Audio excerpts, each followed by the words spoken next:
কারো বয়স ৩২, কেউ ৩৪। এবারের ভোটে এমনই বেশ কয়েকজন তরুণ তুর্কির বাজিমাত।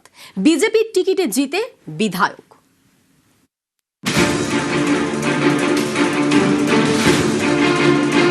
आज जब भाजपा जीती है तो बदला नहीं, बदलाव की बात होनी चाहिए।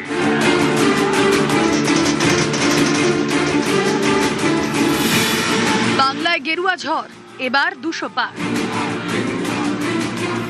এবার ভোটের ময়দানে নেমে বাজিমাত করেছেন বিজেপির বেশ কয়েকজন তরুণ তুর্কি।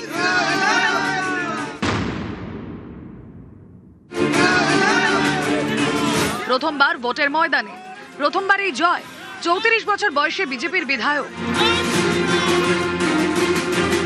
২৬-এর ভোটে বেশ কয়েকজন কম বয়সীকে প্রার্থী করে বিজেপি। তাদের একজন সৌমেন কারপা, কলেজে পড়ার সময় এসএফআই, পরে যোগ দেন বিজেপিতে। এবার পূর্ব বর্ধমানের ভাতার থেকে সৌমেনকে টিকিট দেয় বিজেপি। সোমবার সৌমেনের মুখে জয়ের হাসি, তাকে ঘিরে উচ্ছ্বাস। এই জয় বর্ধমান জেলার মানুষের জয়, এই জয় পশ্চিমবাংলার মানুষের জয়। আমাদের মোটো সরকার হওয়ার পর ব্যাপক শিল্পায়ন। ভাতারের মানুষকে বলবো অসংখ্য ধন্যবাদ, নতমস্তকে তাদের প্রণাম জানাই। নতজানু হয়ে আমার উপরে ভরসা রেখেছেন, আমার দলের উপরে ভরসা রেখেছেন। আমার কর্তব্য, অনেক বড় দায়িত্ব বোঝা মাথার উপরে চাপিয়ে দিয়েছেন।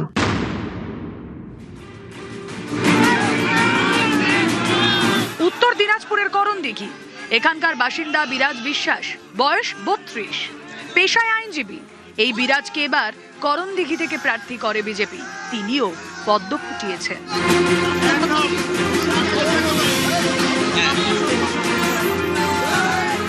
মানুষ এই ৩ থেকে ৪ দশকে ৩টে জিনিস দেখেছে করণদিঘির মানুষ। যে কোনো পলিটিক্যাল পার্টি যারা এসছে ক্ষমতায়, ধোঁয়া ধুলার ধোকা। এবার আমরা বলেছি যে আমাদের একবার মৌকা দিয়ে দেখুন আমরা কি করতে পারি। তো মানুষ এবার আমাদের চান্স দিয়েছে, এবার আমরা করিয়ে দেখাবো। আপনি জিতলেন, আপনার প্রায়োরিটি কি থাকবে Karandighi? Education and law and order আর ইনফ্রাস্ট্রাকচার।